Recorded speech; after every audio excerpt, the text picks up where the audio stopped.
She caught them watching her TV through the window, so she brought them dinner instead of calling the cops. Before we dive in, hit that subscribe button and drop a comment. Where in the world are you watching from? The night settled like a hush over the quiet street, crisp and silent, broken only by the occasional chirp of a distant cricket.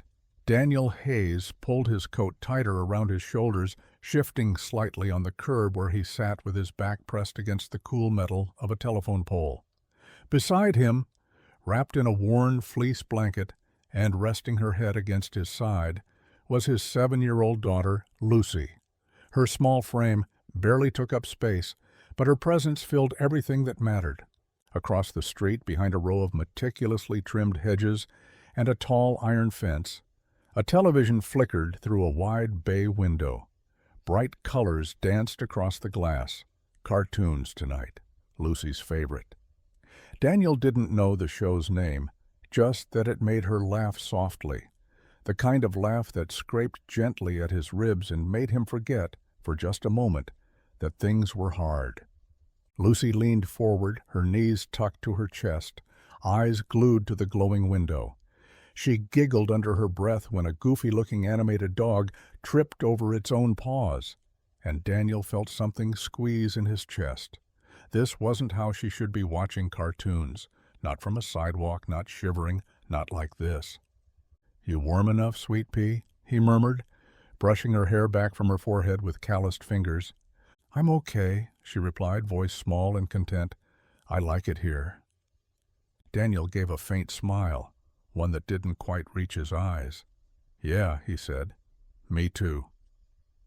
He was just about to suggest they head back to the shelter before it got too late when the curtain inside the house stirred. A figure moved behind the window. A woman, tall, graceful, her outline framed by the soft glow of the television. She stopped, looked out. Daniel tensed. She saw them. He instinctively shifted in front of Lucy, as if shielding her from whatever reaction might come next. He braced for a sharp knock on the window, a shout, maybe a phone call reporting them as loiterers. But the woman didn't frown. She didn't scowl. She just stood there, watching. Then, slowly, she stepped away. Moments later, the front porch light flicked on. The porch light spilled across the front steps like a soft invitation, casting golden beams onto the frost-covered path. Daniel didn't move. He stayed crouched beside Lucy, unsure of what came next. His instincts told him to grab her hand, apologize for lingering too long, and disappear into the night before trouble started. But something about the stillness of the porch held him there, like the quiet before a kind of storm he wasn't used to. Not violent, not cruel, just unexpected. The door opened. A woman stepped out, silhouetted by the warm light behind her. Her coat was a pale wool that looked far too thin for the cold, but she didn't seem to notice. She carried something in both hands, 2 paper plates covered with foil.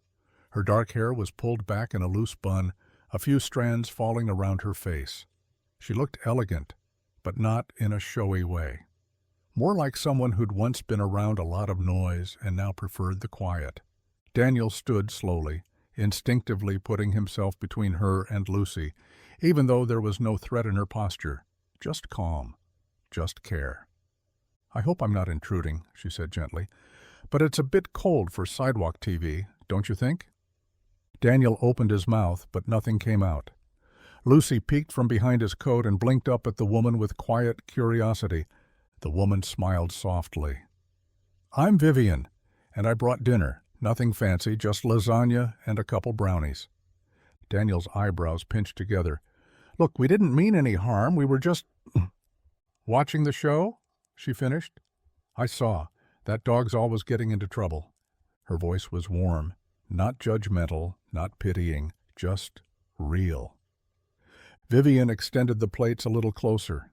"You don't have to take them, but they're here if you want them."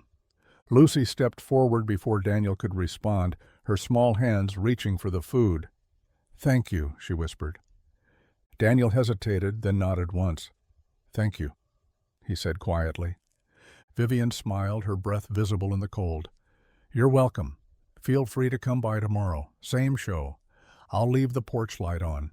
Then she turned and walked back inside, closing the door with the same softness she had arrived. Daniel sat stiffly on the edge of the wide stone steps, the paper plate balanced carefully in his lap. He wasn't used to this kind of generosity, not lately, not from people who lived behind iron fences and glowing windows. Lucy, on the other hand, had already peeled back the foil and was digging in with the kind of quiet focus only a hungry child could manage. Her little feet swung over the edge of the step, mismatched socks peeking out from her too short jeans, and her cheeks already full of lasagna. "Slow down, Bug," Daniel muttered, though his voice lacked any real scolding. Vivian sat a few steps above them, still in that elegant pale coat, her own plate untouched. She didn't speak at first, just watched with a kind smile, her elbows resting on her knees like someone who had all the time in the world. No phone in her hand, no rush in her posture, just presence. Daniel took a cautious bite. It was warm, real, rich with flavor. The kind of meal he hadn't tasted in a long time. "You cook this?" he asked, not quite meeting her gaze. Vivian nodded. "My mother's recipe. I've made it so many times I don't even measure anymore. Just feel it." Lucy turned to her with wide eyes. "It's the best thing I ever had," she said, lasagna sauce smudged at the corner of her mouth. Vivian chuckled, her eyes crinkling. "That's the best review I've ever gotten." Daniel tried not to feel embarrassed, tried not to feel like a failure sitting on someone else's front steps, eating charity off a paper plate. But Vivian didn't look at him like a case to be fixed. She talked to them like they were neighbors, like equals, like nothing about this moment was strange at all. "Do you live here alone?" he asked quietly. "For a while now," she replied. "It used to feel like a fortress. Lately it just feels quiet." Daniel nodded slowly, understanding more than he wanted to admit. Lucy leaned her head on his shoulder, already full and starting to yawn. Vivian looked at them both and said softly, "You're welcome any time. The steps aren't fancy, but the company's pretty good." And for the first time in a long time, Daniel didn't feel like leaving. The morning sun cut through the last of the mist, painting golden stripes across the quiet street. Vivian stood on her porch with a coffee mug warming her hands, the steam curling into the air. Across the way, just beyond the line of hedges, she spotted movement, steady, deliberate, and familiar. Daniel was kneeling in front of the Thompson house, sleeves rolled up, tightening the bolts on a leaning wooden fence with a wrench that had clearly seen better days. He worked in silence, lips pressed in a line, the same way he had fixed the ignition cable on her neighbor's car last week. No charge, no fuss, just a nod and a quiet, "Happy to help." And now here he was again, sweat on his brow before most of the town had finished breakfast. Vivian took a sip from her mug, unable to look away. He didn't know she was watching. She liked it better that way. There was something raw about the way he moved, focused, capable, as if every broken thing he touched gave him a reason to stay upright. She'd seen plenty of men dressed in expensive suits talk circles around solutions, but Daniel didn't talk. He just fixed. What she didn't understand was how someone so full of grit and decency could have so little. His coat was fraying at the seams, his boots were worn through, and yet when the Thompsons offered him money last time, he refused it with a half smile and a "just make sure that gate doesn't swing into the dog again." Vivian couldn't remember the last time someone had done something for nothing. She watched as Lucy skipped beside him, holding nails in her mittened hands like a trusted assistant. She wasn't laughing loudly or drawing attention, just humming, content in the shadow of her dad's quiet strength. Vivian's fingers tightened around her mug. In a world full of people trying to take, there was this man who gave, who stitched together his world with borrowed tools and silent sacrifice. And something inside her, a place she thought had gone numb years ago, started to ache in a way she didn't yet have words for. The mansion stood like a photograph, perfectly framed, meticulously composed, and entirely lifeless. Vivian stepped inside and closed the door behind her with a soft click, the sound echoing faintly through the cavernous foyer. Marble floors, white walls, art that belonged in a gallery, not a home. Everything in its place, everything pristine. And yet, as she walked through it, her heels softly tapping against the polished tile, there wasn't a single thing in the house that made her feel at ease. She set her purse down on the edge of a console table no one ever touched and walked into the kitchen, flicking on the pendant lights with a casual wave of her hand. The refrigerator hummed quietly. The countertops were spotless. The fruit bowl was full, but only because the housekeeper replaced it weekly. Vivian poured herself a glass of wine, not because she wanted it, but because the silence was too heavy without something in her hand. The television remained off, the fireplace cold. Upstairs, the guest rooms were freshly turned down, though no one had stayed in them for months, maybe years. Her bedroom was a showcase of luxury linens and curated lighting, but when she sat on the edge of the bed, it all felt like an empty showroom. A life that looked good on the outside but meant nothing once the doors were closed. She turned toward the mirror on her vanity, staring at her reflection. Her eyes still held the sharpness of ambition, the same fire that had carried her through boardrooms, through mergers, through every hollow success she'd chased. But tonight, it all looked different. She looked tired, not in the way makeup could fix, but in a way that whispered of years gone by where she'd won everything but somehow lost herself. She touched the edge of the mirror, fingertips cool against the glass. No one called her to say goodnight. No one asked how her day was. No one needed her. Except maybe, just maybe, a little girl who watched cartoons through a window, and her father, who fixed everything but never once asked for help. The garage smelled like gasoline, old rubber, and forgotten dreams. It was the kind of place where the radio played more static than music, and every socket wrench had a story. Daniel wiped his hands on a rag that used to be white but had long since surrendered to grease and oil. The cold crept in through the cracked windows, and the space heater by his bench wheezed like it had given up trying to be useful years ago. A '97 pickup was up on the lift. The owner had asked him to keep it alive for one more winter. Daniel nodded without promise. He always did, because in places like this, people didn't fix cars for style. They fixed them to survive. He ducked under the hood, muscles aching from another night on the floor, another morning on a stranger's fence. Lucy had hugged him before school, same as always, her backpack too big and her smile even bigger. He lived for that smile, but it was getting harder to hold up the world.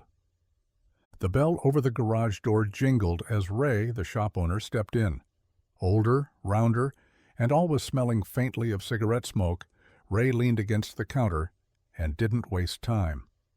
"Rent's going up next month," he said flatly. "Utilities, too." Daniel straightened, wiping the sweat from his brow. "By how much?" "100, maybe 150.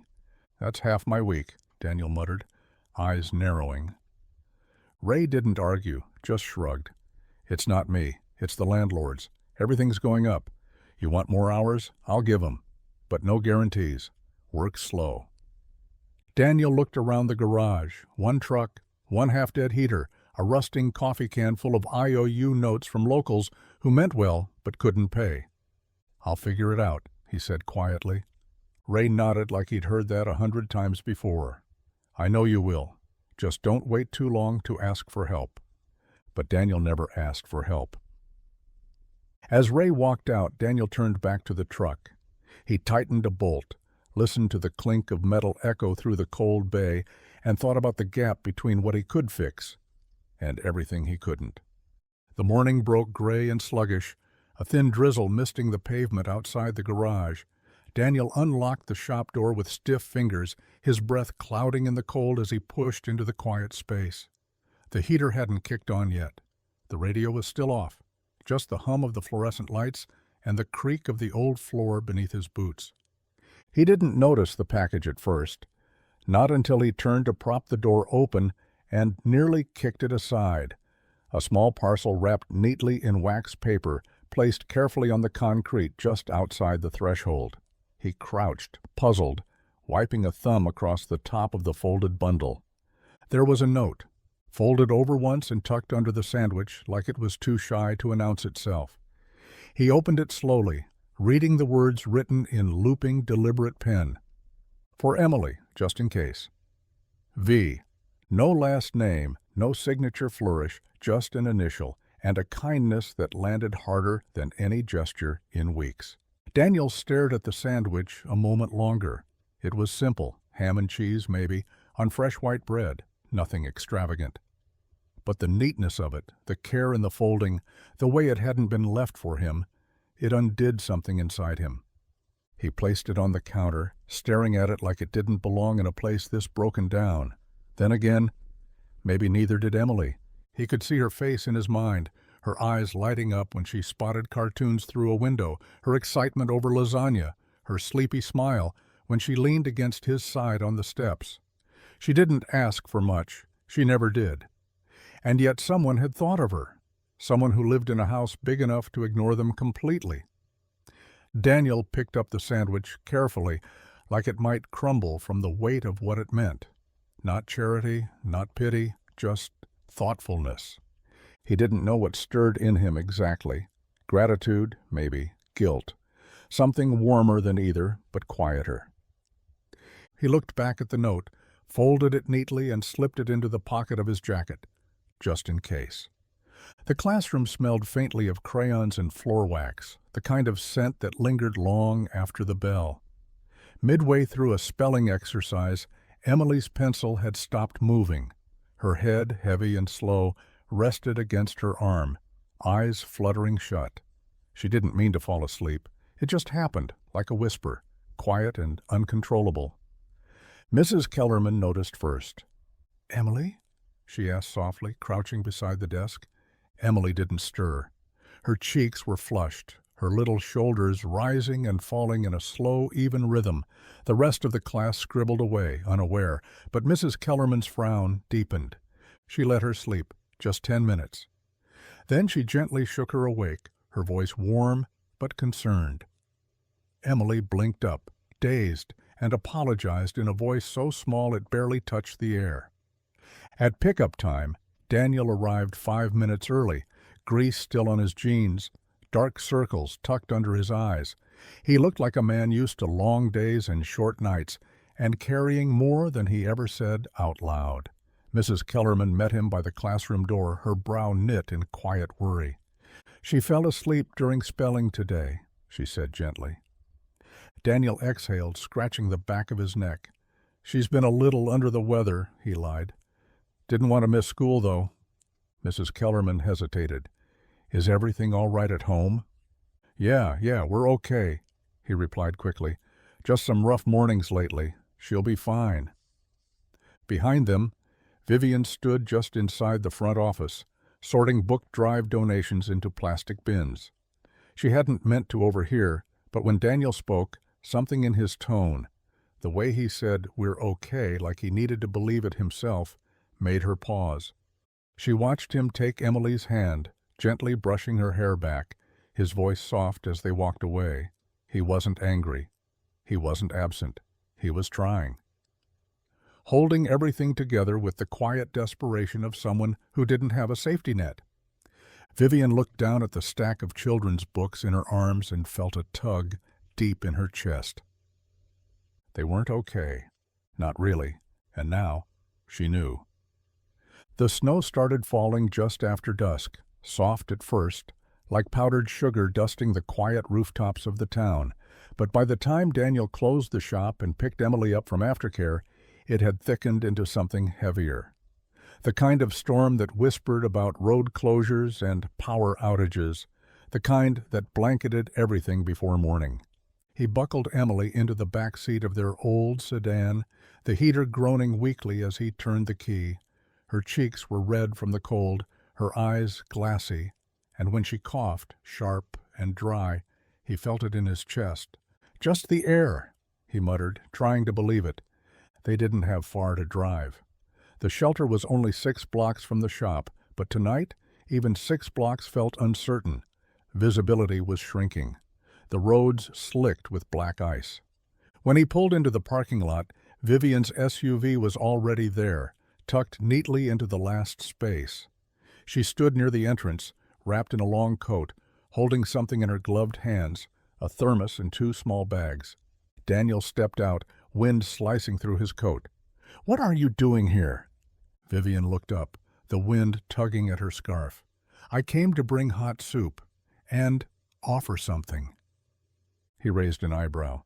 "My guest house has heat, running water, blankets. You wouldn't be in the way." Daniel exhaled slowly, glancing back at the car where Emily sat curled under her jacket, another cough rattling her chest. "We'll be fine." "I'm not trying to save you," Vivian said gently. "I just hate the idea of her shivering through the night." He hesitated, pride tangled in his throat.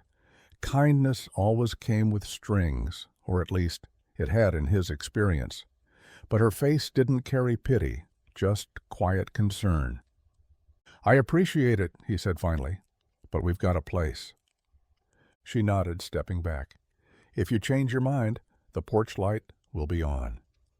Later that night, after Emily coughed herself awake for the third time and the shelter's generator sputtered to silence, Daniel pulled on his coat, lifted his daughter into his arms, and stepped back into the snow.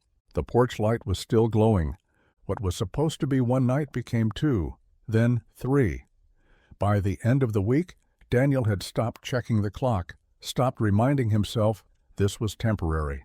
And somehow, Vivian never brought it up.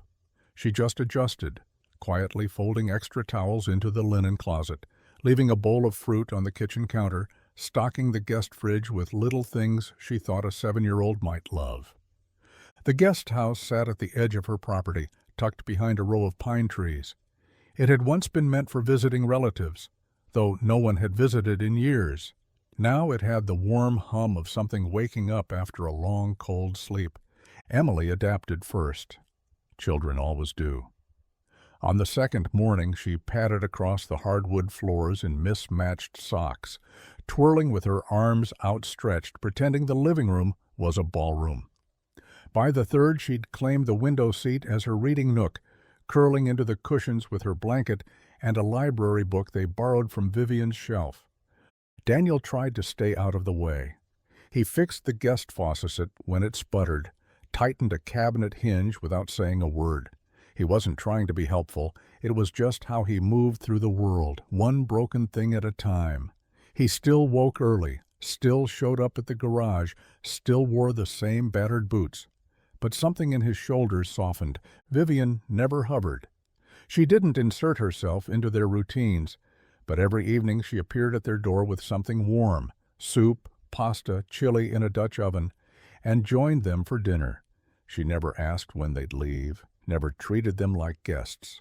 She just sat and laughed when Emily told wild stories about school, and listened when Daniel finally let a story slip from his guarded chest, about Lucy's birth, about a late-night tire blowout on a country road, about a song his wife used to hum that Emily now hummed without knowing why. The guest house began to breathe again. So did they. And somewhere between the frozen storm and the quiet warmth of shared space, it stopped feeling like borrowed time. It started feeling like almost home. The table wasn't fancy, just solid oak with soft edges and a faint scratch near one corner that Vivian couldn't remember the origin of. It had once been a statement piece, something chosen for its catalog elegance.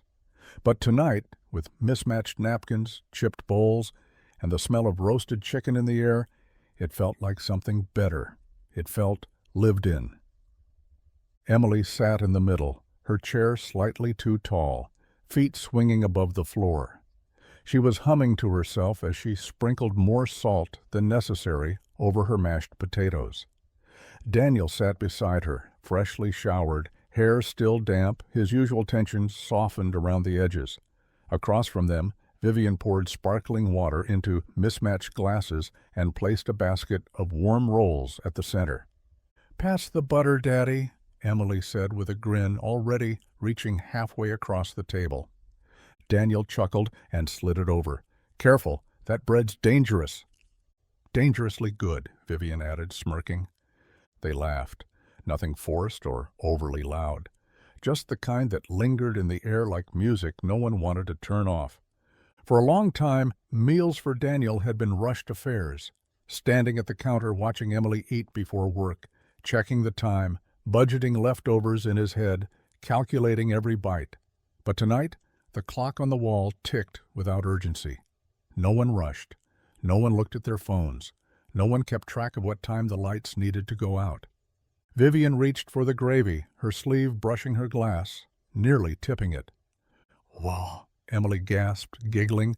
Vivian caught it just in time and burst out laughing, really laughing, full-bodied and warm, the kind that came from somewhere long dormant. She covered her mouth, surprised at herself, eyes watering with joy she hadn't felt in months.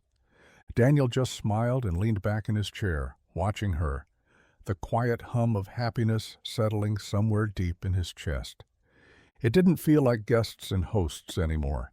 It didn't feel like charity. It felt like something simple, something rare. It felt like family.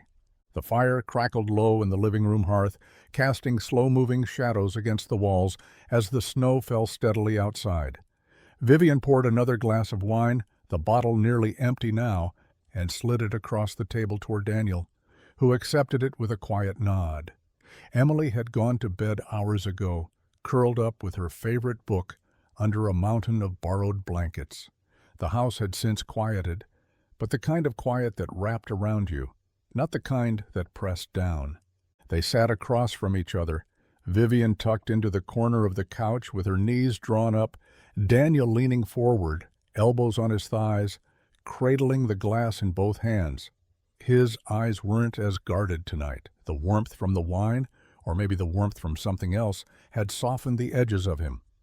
Vivian broke the silence first. "You always fix things," she said lightly.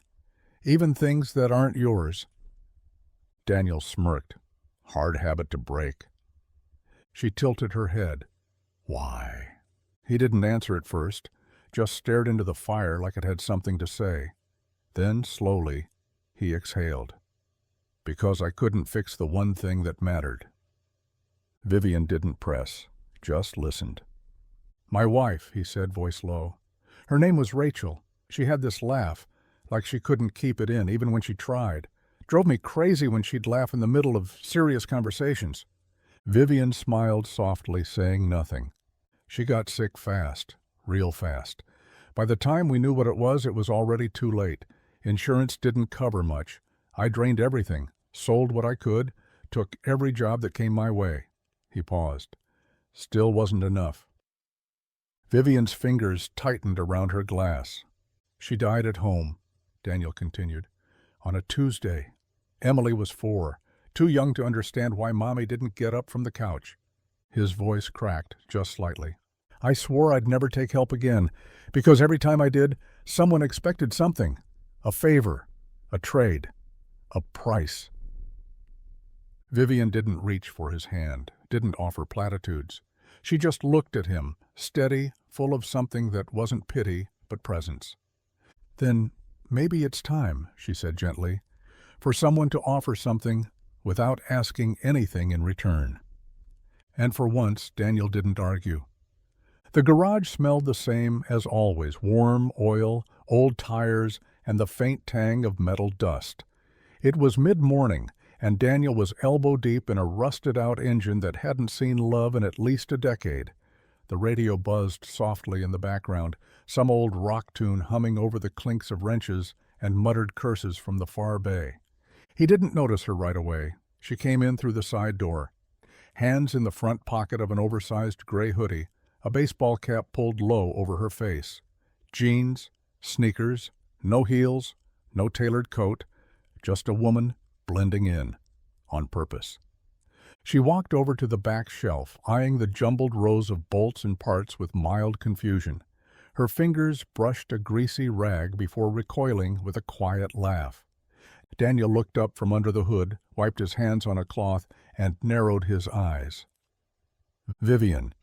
He didn't say anything, just watched as she moved like someone both out of place and stubborn enough not to care. She picked up a socket wrench like it was a foreign object, turned it over, and then set it back down. Her presence was casual but deliberate, like she had come with a purpose and wasn't quite sure what to do with it now. Ray, the shop owner, glanced up from the desk, completely oblivious. "Need something, miss?" Vivian smiled politely. "Just here to help out." Ray shrugged. "Parts are a mess. If you feel like organizing, be my guest."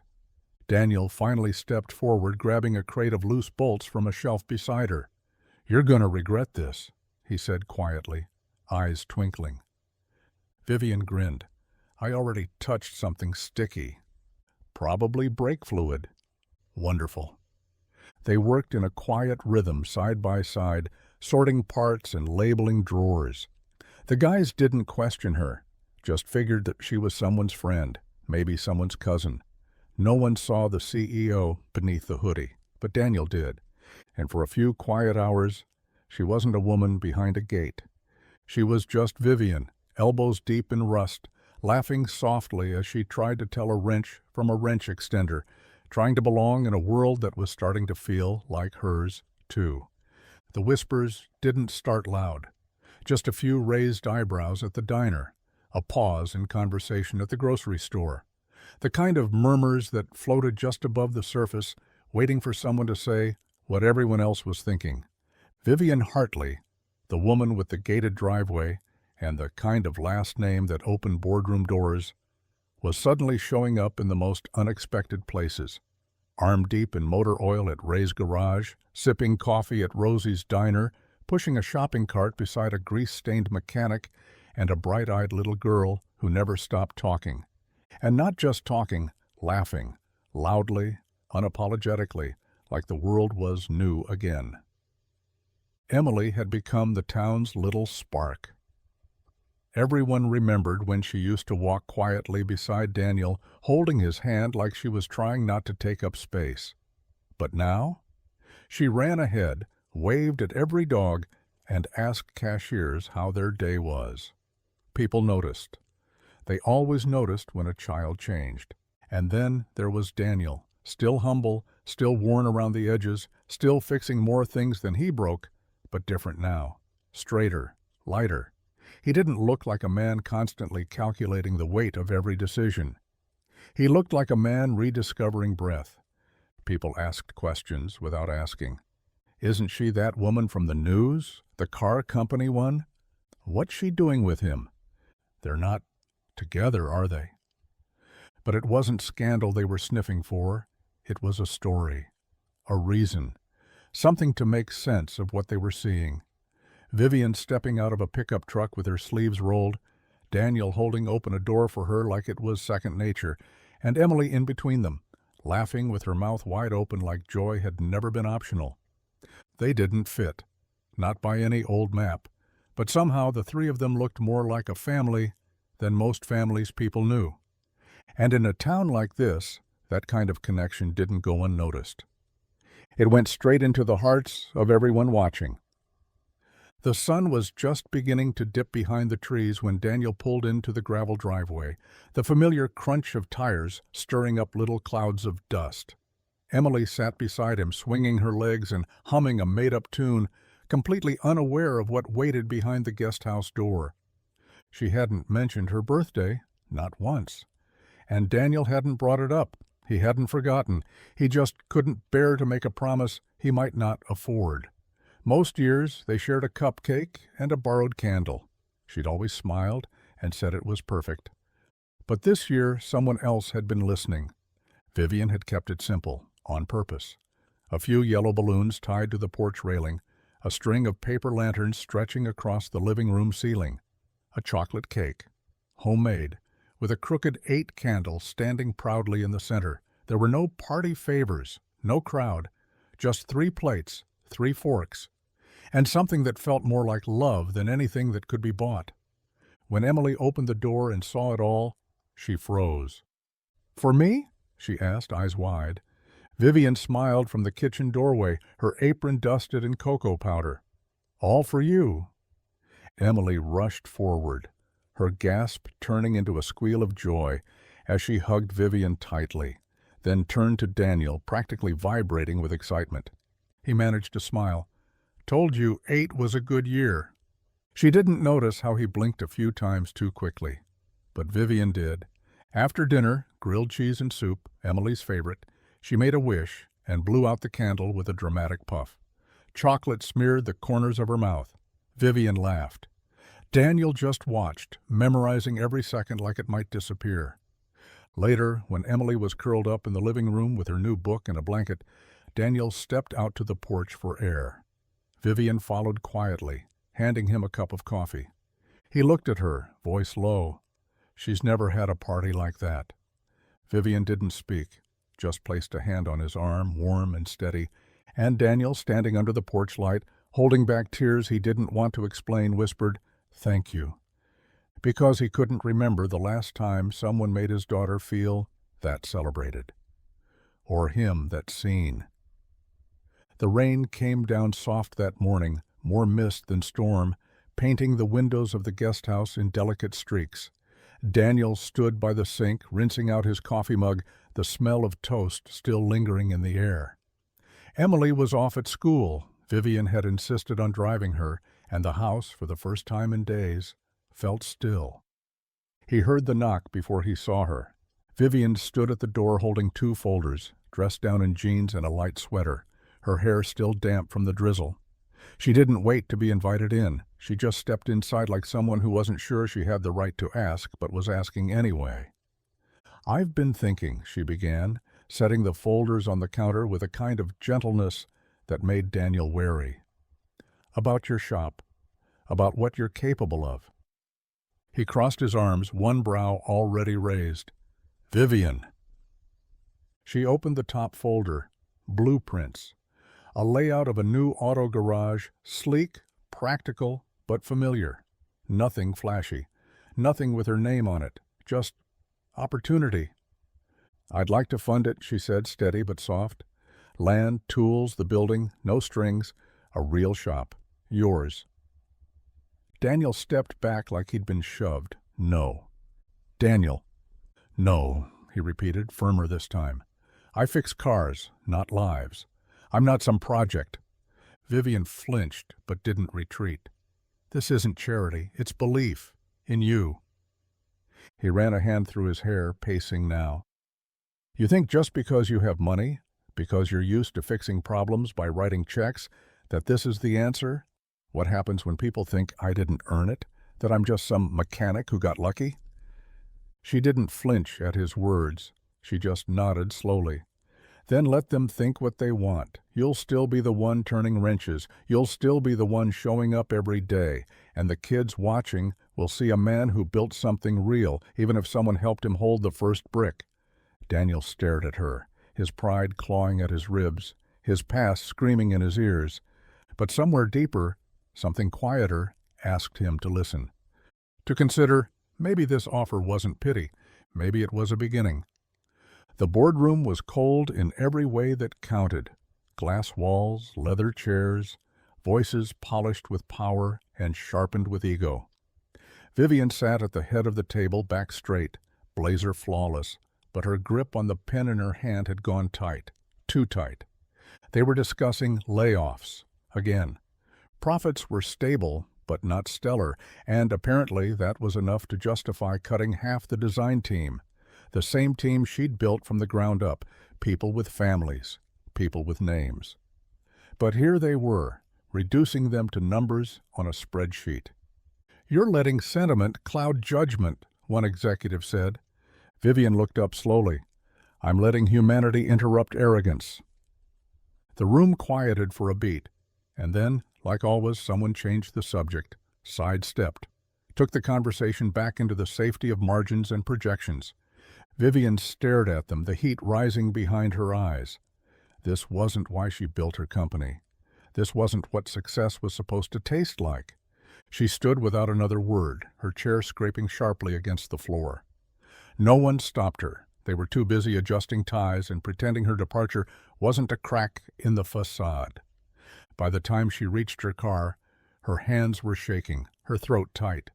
She drove without thinking, instinct leading her through streets still slick from morning rain, until the garage came into view. Daniel's garage. She parked out front, headlights still on, and just sat there. Mascara smudged, lipstick worn off, hair pinned but falling. For the first time in months, maybe years, she looked exactly how she felt, tired and raw and completely unsure of what she was doing. Inside, Daniel was wiping down a tool chest when the door creaked open. He looked up and stilled. Vivian stood there in heels that didn't match the mood, arms wrapped around herself, eyes red and unreadable.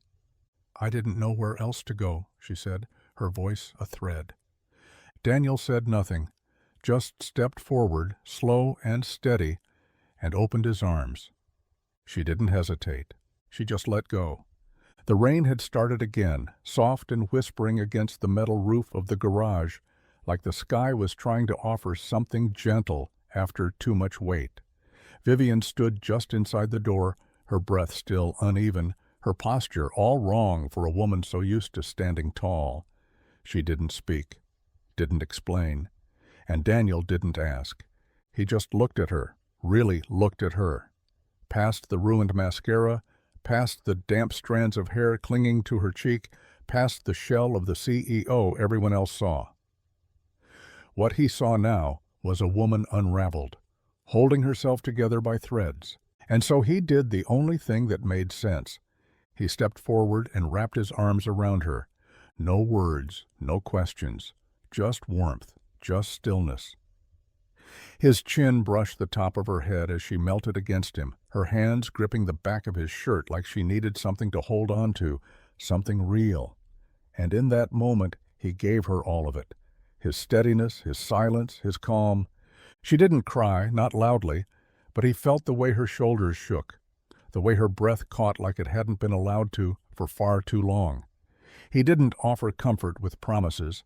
He didn't tell her it would be okay. He simply stood there, solid and unmoving, while she borrowed his strength. Behind the curtain of the guest house window, Emily peeked out, small fingers curled around the edge of the fabric. She didn't call out, didn't interrupt. Just watched with quiet, wide-eyed wonder, like she was seeing something sacred she didn't yet have words for. A man who fixed broken things. And a woman who, maybe for the first time, let herself break in the right arms. Eventually, Vivian pulled back, her hands lingering against his chest, eyes searching his face as if trying to say something she didn't trust her voice to carry. Daniel gave a small nod, no need for anything else. That hug said everything. It happened on a Thursday, bright, crisp, and utterly ordinary until it wasn't. The garage door was halfway open, letting in the sun, when the black luxury sedan rolled up with a hum that didn't belong in a place like this. Daniel was bent over the hood of a minivan, wiping grime from his fingers when the door slammed shut behind the stranger. He was tall, pressed, and angry. The kind of man who'd never been told no and still hadn't forgiven the one who did. "Vivian here?" the man barked, striding toward the garage like he owned the place. Daniel straightened slowly, meeting the man's stare with steady silence. "She's not." The man's eyes narrowed, jaw flexing. "I'm not here for you, grease monkey." Daniel didn't flinch. "Then maybe don't shout in her driveway." Just then the door to the guest house opened, and Vivian appeared, jacket barely thrown on, her hair still damp from the shower. She froze the second she saw him. "Clark," she said, breath catching. Clark turned. "You've got to be kidding me," he said, motioning around him. This is where you've been hiding?" Vivian moved closer, voice low. "What are you doing here?" "I came to bring you back to your senses," Clark snapped. "Your board is concerned. I'm concerned. You disappear, turn your phone off, and then I find out you're living like this." His gaze flicked to Daniel with disdain. "With him." Daniel said nothing. He didn't have to. Clark's voice sharpened. "He's using you, Vivian. Come on. You think this guy just happens to show up right when you're vulnerable? He's a con, a story, a sad pair of eyes, and a ready-made tragedy. That's the oldest trick in the book." Vivian stepped forward. "Stop." But Daniel had already set his wrench down. He pulled the rag from his pocket, wiped his hands once, then looked at her. Really looked. "I'll go," he said quietly. "If it protects you, if it makes this easier, I'll walk." Vivian shook her head, eyes wide. "Daniel." But he was already backing away. Not because Clark was right, but because sometimes love looks like walking away, just long enough for someone else to choose whether to follow. The smoke rose before the flames were even visible, thick and dark against the pale morning sky. Daniel had just turned the corner, coffee in hand, when he saw it. First the scent, sharp and unmistakable, then the roar of something alive and angry, eating through wood, rubber, and memory. Ray's garage was on fire. He sprinted the last block, dropping the coffee, the sting of heat hitting him as he reached the edge of the crowd. Sirens wailed in the distance. Neighbors stood frozen on sidewalks. And Daniel could only watch. The old metal roof had already started to cave in, sparks flying like fireflies gone mad. The front window, where Emily's crayon drawings used to hang, taped just behind the register, was shattered. Flames danced through what used to be the break room. The back wall crackled, coughing smoke into the sky. It was all going. All of it. The toolbox his father gave him when he was 16, gone. The photo of Rachel taped behind the cabinet, half faded and yellowed, gone. The workbench he and his dad had built together, carved initials still etched in the corner. Nothing but cinders now. Ray stood to the side, hands on his head, mumbling something about wiring, sparks, faulty circuits. But Daniel didn't hear him. Couldn't. Everything else was noise.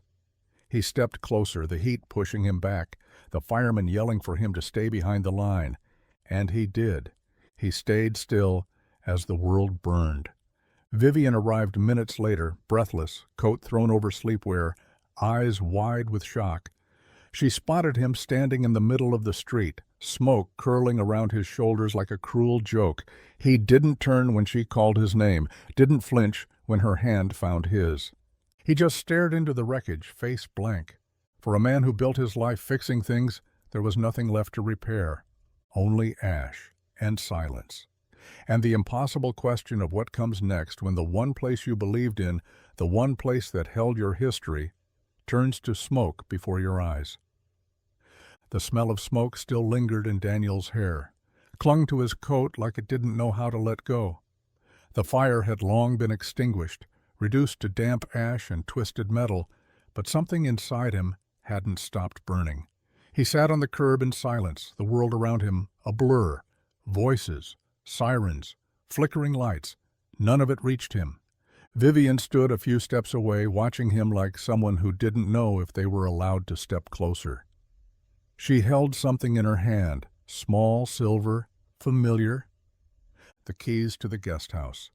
She didn't speak right away, just stood in the settling quiet of early dawn, the first threads of light weaving through the smoke-hazed sky. When she finally moved toward him, she crouched down slowly, as if afraid he might shatter if she startled him. "I know you don't want this," she said softly, "but I'm not asking you to owe me anything." Daniel didn't look at her. She held out the keys, her voice steady but kind. "It's not charity, Daniel. It's home. And you're not just welcome, you belong." His jaw tightened. There was a fight in him even now. Pride clashing with exhaustion, independence colliding with everything he'd lost in a single night. But he didn't argue. He didn't push back. He just took the keys from her hand. No words, no thank you. Just a single nod, heavy, slow, full of everything he couldn't say. Vivian didn't need more than that. She stood brushing ash from her coat and waited, gave him space to rise when he was ready, not when she needed him to.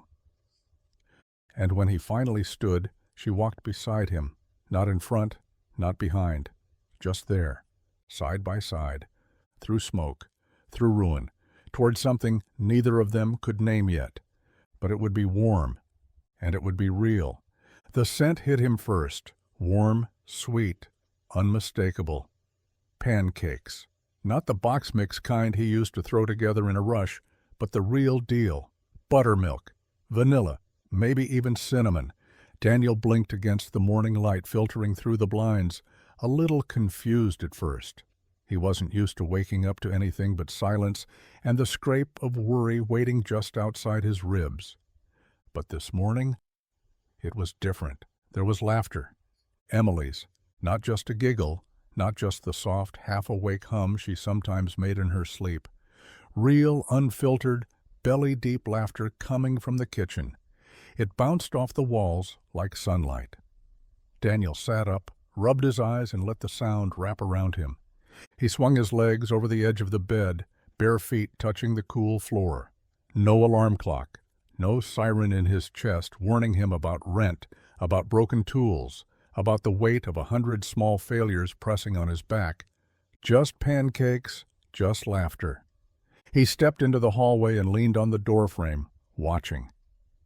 Vivian stood at the stove, hair loosely tied, wearing an apron that had once belonged to someone's grandmother. She was flipping a pancake one-handed, while Emily danced around the kitchen with a wooden spoon, singing something off-key and ridiculous. "I told you we should have opened a breakfast place," Emily declared dramatically, brandishing her spoon like a baton. Vivian laughed, flipping another pancake with a graceful flick of her wrist. "We'd go bankrupt in a week. You'd give everything away for free." Daniel chuckled, and they both turned. "There's the sleepyhead," Vivian said, smiling. "Come sit. Yours are almost done." He raised a brow. "Is this normal around here?" Emily grinned. "It is now." And that's when it hit him. The ache in his chest wasn't dread. It was something lighter, something that didn't carry the sharp edge of survival. He couldn't remember the last time he'd woken up and didn't feel behind, didn't feel hollow. Today he felt full of warmth, of laughter, of a life that just maybe was finally starting to rebuild itself around joy. Vivian sat alone in her home office late into the night, the soft glow of her laptop casting shadows across the papers spread out before her. Most of the documents were standard: property assessments, building plans, budgets. But tucked between them was a photo she'd printed quietly from her phone. It was blurry, candid. Daniel in the garage, laughing with Emily perched on the counter beside him, a smudge of grease on her cheek and sunlight catching in her hair. Vivian smiled faintly, then turned back to the screen. She wasn't trying to build a monument. This wasn't about headlines or ribbon cuttings. This was about giving something back to the town that had unknowingly given her far more than she expected. A second chance, a purpose, a family, even if no one had said the words yet. She clicked send on the final funding wire.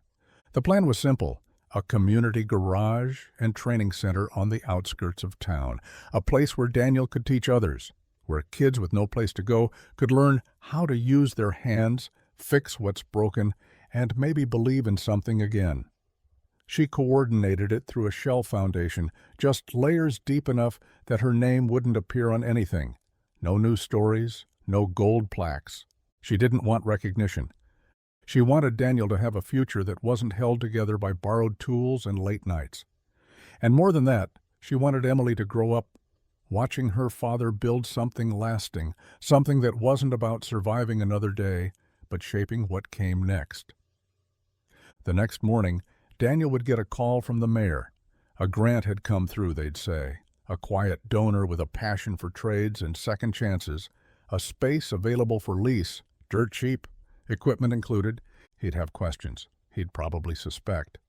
But Vivian wouldn't say a word. She'd just keep making pancakes, keep showing up to school events, keep watching him carve a life from ashes with the same quiet grace she had once only pretended to know.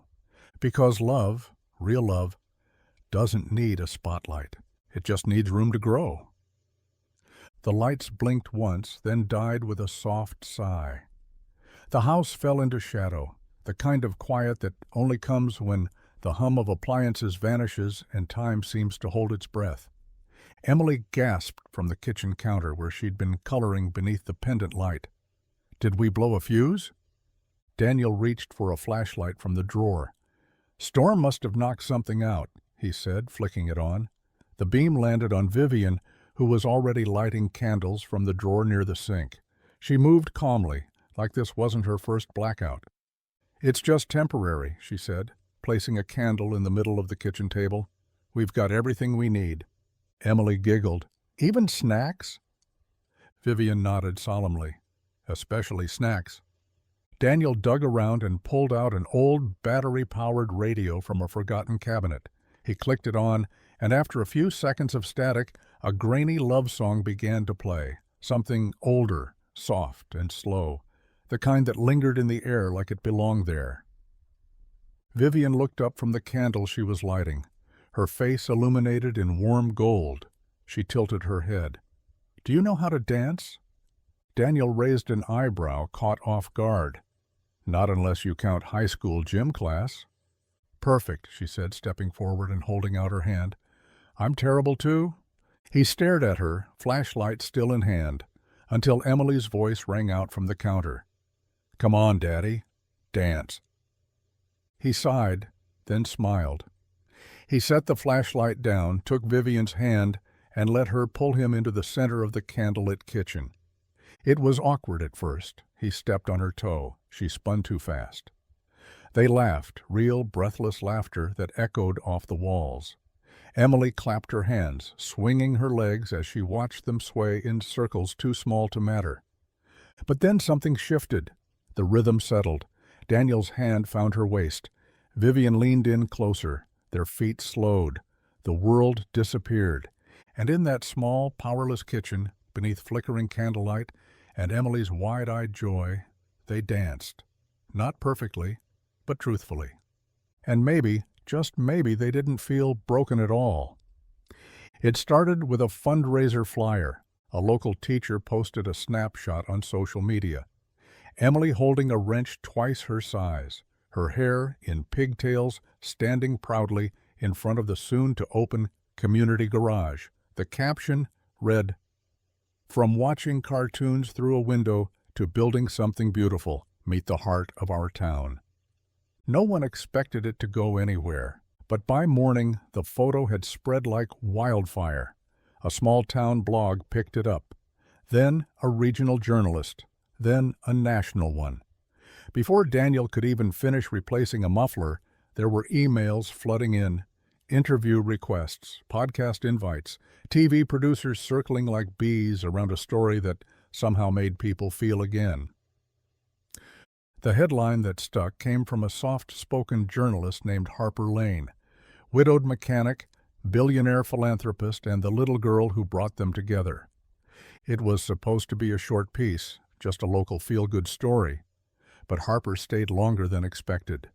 She followed Daniel through the shop, asked about his first wrench, talked with Emily while she painted signs for the grand opening, sat with Vivian on the porch as the sun fell behind the trees, and asked why someone with the world in her hands chose a mechanic with dirt under his nails. Vivian smiled softly and said, "Because the world never made me feel needed. He did." The story went live that Sunday. Within hours, it had 1 million views, not because of scandal or spectacle, but because it was real. A man who never asked for help, a woman who didn't need to give it, and a little girl who reminded everyone what home could look like when it was built with hands and heart. Daniel read the article in silence, eyes tracing the words like they might disappear if he blinked. Vivian sat across from him, unsure what to say. Emily burst into the room mid-scroll, holding the tablet above her head. "Daddy, we're famous!" Daniel laughed, shaking his head. "Guess we are, kiddo." But deep down, he wasn't thinking about fame. He was thinking about how the world finally saw what he had been afraid to believe. They were more than a story. They were a family. It didn't take long. The love came first. Heart emojis, restore your faith in humanity headlines, strangers sending handwritten letters to the garage. But right behind it, like a storm with perfect timing, came the hate. Online threads began to twist the story. Rich woman fetishizes poverty. CEO dates mechanic for PR stunt. She's not saving him. She's performing sainthood. And then came the vultures in suits. Vivian stood in the middle of the boardroom, flanked by men who had once praised her leadership, her vision, her ability to turn stone into gold. Now, they wouldn't meet her eyes. A few furrowed their brows like disappointed fathers. A few just scrolled on their phones, pretending not to care, as they prepared to let her go with clean hands. "We've had 3 major investors pull out," said Ron, the board's spokesperson, a man whose suits cost more than Daniel's monthly rent. "They're citing reputational risk." Vivian folded her arms. "Because I helped build a garage? Because you've blurred the line between philanthropy and personal life," another added. "They're worried you've lost your focus." She laughed once, low, bitter. "Focus? I've never been clearer." "You're in tabloids now, Vivian. The photos of you and that man, his name is Daniel," she snapped, "and I don't care if it makes you uncomfortable." The room fell silent. Ron cleared his throat. "All we're saying is maybe take a step back. Let things cool off. Distance yourself, quietly, for the company's sake." Vivian stood still for a moment, then slowly reached into her bag, pulled out her company phone, and set it gently on the table. "If being with someone honest and good, someone who loves his daughter more than any man I've ever met, disqualifies me from running this company, then fire me." No one moved. No one expected her to say it, to mean it. She straightened her coat, turned to the door, and added over her shoulder, "But if you're looking for someone who'll bow to fear and trade dignity for investors, you hired the wrong woman years ago." And she walked out, into the world, into the backlash, into the life she'd finally chosen for herself. The ribbon was strung across the entrance, like a line drawn between the past and everything waiting beyond it. The sign above the double garage doors gleamed in the afternoon sun, bold and impossible to miss. Turner and Hartley Auto, built on grit, fueled by grace. People gathered, neighbors, teachers, the mayor, a local news crew with a camera barely older than Emily. Folding chairs lined the gravel lot. Cupcakes sat melting slightly under a canopy tent. Someone had brought lemonade in a glass pitcher, and a group of teens from the trade school hung back, curious and maybe a little inspired. Daniel stood off to the side in a clean button-down and jeans, trying to keep his hands from fidgeting. Vivian was beside him, calm as ever, one hand gently resting at his back. She didn't need a spotlight. She already had everything she wanted, but the real center of attention was a little girl with a microphone too big for her hands and a paper tucked into her back pocket that she forgot to pull out. Emily. She stood in front of the crowd, ponytail bouncing as she adjusted the mic stand, her pink sneakers half buried in the gravel. "Hi," she said, blinking into the sun. "My name's Emily, and this is my dad's garage." A soft murmur of laughter rolled through the crowd. "Well, it's not just his, it's Miss Vivian's too. She helped us, not just with money, but with, believing." Vivian pressed a hand to her heart. Emily cleared her throat. "A year ago, we didn't have a lot, just a car that broke too much and pancakes on weekends. We used to watch cartoons through other people's windows." She looked at her dad and grinned. "Now I get to ride my bike here after school, and sometimes my dad lets me hand him tools, even if I mess up the names." Laughter again, this time fuller. "My dad says things break. That's just life. But he also says broken things can be fixed if someone cares enough." She paused, looked down, then up again. Well, someone cared. Daniel wiped at his eyes before the tears could win. The applause that followed wasn't polite. It was real, raw, rooted in a town that knew what it meant to struggle and what it looked like to rise. The garage had opened, but what they'd really built was something bigger. The room sat unused at the end of the hall, sunny and quiet, with tall windows that looked out over the garden. It had once held storage boxes and an old treadmill that never saw its third mile, but now it smelled like fresh paint and possibility. Vivian stood in the doorway, a splash of pale yellow on her cheek and a paintbrush in one hand.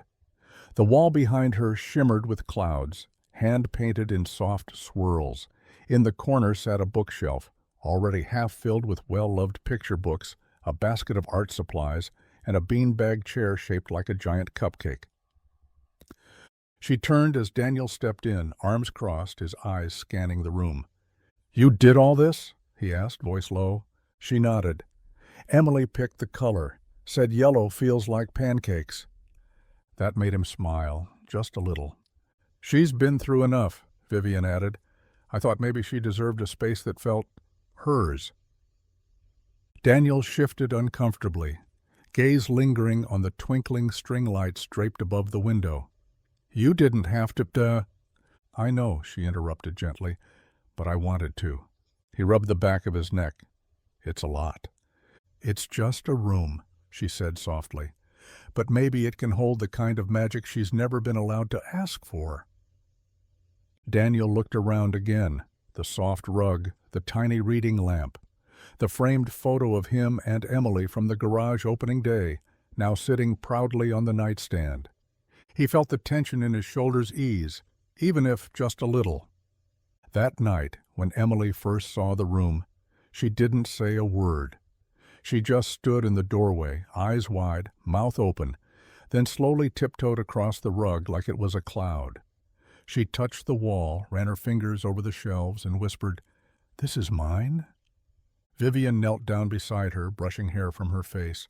"All yours, sweetheart?" Emily turned and threw her arms around her father's waist. And for the first time in a long time, Daniel didn't feel like they were visitors in someone else's life. They were home. The morning was quiet in that tender, almost sacred way just after sunrise, when the world holds its breath and everything feels possible. The kitchen was still warm from the coffee brewing, the smell drifting through the house like a soft reminder that love lived in the small things. Fresh mugs, shared silences, the sound of someone humming off-key while buttering toast. Daniel stood by the counter, coffee in hand, watching Vivian from across the room. She was barefoot, still in the old sweatshirt she'd stolen from him weeks ago, hair messy from sleep, and absolutely perfect in a way that had nothing to do with effort. She was reading something Emily had written and pinned to the fridge, a scribbled note that simply said, "You make our house smile." He didn't kneel. He didn't reach for a box. He just set the mug down on the table between them. Simple, ceramic, white with navy lettering that read, "Home is wherever I'm with you." Vivian looked up, puzzled at first. Then her eyes drifted to the mug. She blinked once, twice, and then her hand came up slowly, as if touching something fragile. She didn't speak right away. Daniel did. "I never thought I'd get another shot," he said quietly. "At a life like this, at mornings like this. But you made space for us when you didn't have to. And somehow, you made it feel like we were never intruding." Her eyes brimmed, her fingers tightened around the handle of the mug like it was an anchor. "I don't have a ring," he added, voice cracking just enough to feel real. "And I don't have a plan. I just have this feeling that maybe we've been building something bigger than all of us, that maybe this is it." Vivian's lip trembled. The first tear slid down her cheek before she could blink it back. She didn't need a diamond, didn't need fanfare. She had this mug and the man who had given her everything that truly mattered. She stepped forward, wrapped her arms around his chest, buried her face against him, and whispered into the soft cotton of his shirt, "Yes." The porch creaked gently beneath their feet, swaying with the rhythm of evening. Crickets had begun their nightly chorus, and the scent of honeysuckle drifted in from the edge of the yard. The sun, slow and generous, spilled gold across the horizon, painting the sky in soft oranges and quiet pinks. Daniel sat in the middle of the porch swing, one arm draped over Vivian's shoulders, the other wrapped around Emily, who leaned against his side with a half-eaten apple in one hand and her head resting on his chest. She had dirt on her knees from a backyard adventure and a smudge of chocolate on her cheek from a dessert no one had the heart to wipe away. Vivian's bare feet brushed the floorboards just enough to keep them swaying. She was quiet, her fingers laced with Daniel's, her head resting lightly against his shoulder. No makeup, no meetings, No need to prove anything to anyone. There was no announcement to make, no guest list, no bouquet, just a quiet kind of becoming. Neighbors had begun to stop asking. They no longer tried to define what they were. The questions faded with time, replaced by knowing glances and soft smiles. People didn't need a label to see what was real. Daniel looked down at Emily, her eyes fluttering closed. "You tired, Bug?" "Mm-hmm," she murmured, then added, "But I don't want to miss the pink sky." Vivian smiled. "It'll be back tomorrow." Emily nodded, already drifting. They didn't talk about the fire anymore, or the job offers Daniel turned down, or the company Vivian had quietly stepped away from. They didn't need to. They talked about what to plant in the garden, about the birds nesting in the tree out back, about pancakes on Sunday and what color Emily wanted her next bike to be. As the sun sank lower, Daniel pressed a kiss to Vivian's hair. No ceremony had bound them, but this porch, this moment, this quiet swing creaking in rhythm with three hearts finally at ease. This was family. Long after the paint on the garage sign had faded and the wildflowers took over the edges of the driveway, the stories still floated through town, passed down from playground to porch swing, whispered by kids who barely knew the details but swore every word was true. They'd point to the house on the hill with its blue shutters and wraparound porch and say, "That's where it happened." Where a little girl once sat on a sidewalk outside a stranger's home, watching cartoons through the window because she didn't have a TV of her own. Where her dad, a mechanic with grease on his hands and too much weight on his back, tried to shield her from the world and ended up stumbling into a new one. The kids would argue about the details. Some said the woman in the house was a queen who gave up her crown. Others claimed she was a millionaire who left her mansion behind to bake pancakes and plant wild tomatoes in the backyard. But what they all agreed on was this: love lived there. Not the kind in fairy tales, not the perfect packaged kind, but the kind built from ash and slow forgiveness. The kind born when someone opens their door instead of drawing the curtain. The kind where a mother isn't always the one who gives birth, but sometimes the one who sees you and stays. Every year on the same spring morning, the town would host a community breakfast at the garage. They didn't call it a fundraiser anymore. They didn't need to. People just came. For the food, for the laughter, for the glimpse of a little girl, now grown taller, who still wore her hair in pigtails and helped pour orange juice for guests like it was the most important job in the world. And somewhere in the crowd, Daniel would always be there, standing beside Vivian, her hand in his, watching Emily run between tables like she owned the place. Because once upon a time, she didn't have a room of her own. Now, she had the whole town. And the legend? It wasn't about wealth or luck. It was about a porch light left on, and what can happen when someone answers the door. The house looked nearly the same, though time had softened its edges. The shutters had been repainted once or twice, the porch swing replaced after years of weather and wear, but the bones were unchanged. The same warmth lingered in the wood, the same hum of life buzzed through the flower beds, and the same soft creak of the screen door floated on the breeze when someone stepped outside. Emily stood at the edge of the walkway, her hand wrapped around a smaller one, tiny fingers that gripped hers with the trust only a child could give. Her daughter Claire bounced on her toes, her curls springing with every step. "Is this the house, Mama?" Claire asked, squinting up at the wide front porch. Emily smiled. "This is it." They walked slowly, not because of age or fatigue, but reverence. Claire skipped ahead to the bottom step, then turned back when she noticed her mother had stopped just short of the porch. Emily's eyes drifted to the bay window, the one that still framed the living room like a picture. The same spot where, so many years ago, a little girl in a too-big coat had sat on the sidewalk and watched cartoons from the cold, uninvited, unnoticed. Until she wasn't. Claire followed her gaze. "What are you looking at?" Emily knelt, brushing her fingers through her daughter's hair, Her voice was soft but clear. That window, that's where I saw my first miracle. Claire's eyes widened. A real miracle? Emily nodded. I didn't know it then.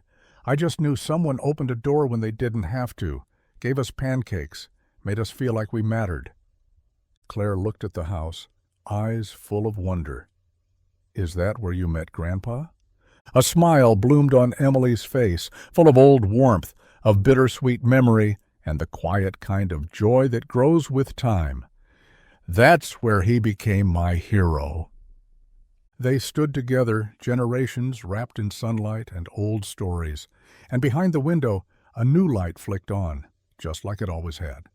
Still welcoming, still home.